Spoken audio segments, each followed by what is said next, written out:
ముందుగా బకరం పేపర్ని కట్ చేసుకున్నాం కదా మనం కట్ వర్క్ కోసమని, అది ఈ విధంగా ఫస్ట్ అడుగున బ్లౌజ్ పీస్ పెట్టండి, దాని మీద లైనింగ్ పీస్ పెట్టండి, దాని మీద ఇట్లా బకరం క్లాత్ మనం కట్ చేసుకున్న కోణం ఏదైతే ఉందో అది కిందికి వచ్చే విధంగా పెట్టుకొని ఒక్కసారి ఈ పెట్టుకున్న బకరం అన్నది మనం కోణాలు కుట్టుకునేటప్పుడు స్టిచ్చింగ్ అప్పుడు వంపులు తిప్పుతాం కదా, అది కదలకుండా ఉండడం కోసం బకరాన్ని ఒక్కసారి నేను స్టిచ్చింగ్ అయితే వేసుకుంటున్నాను.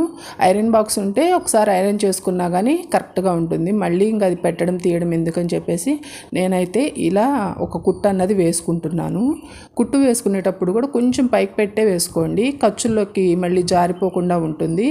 తర్వాత ఈ విధంగా మనం కట్ చేసుకున్న బకరం ప్రకారం పాదం ఖర్చు పెట్టుకొని మొత్తం కోణాలన్నీ నీట్గా నిదానంగా స్టిచ్ చేసుకోండి.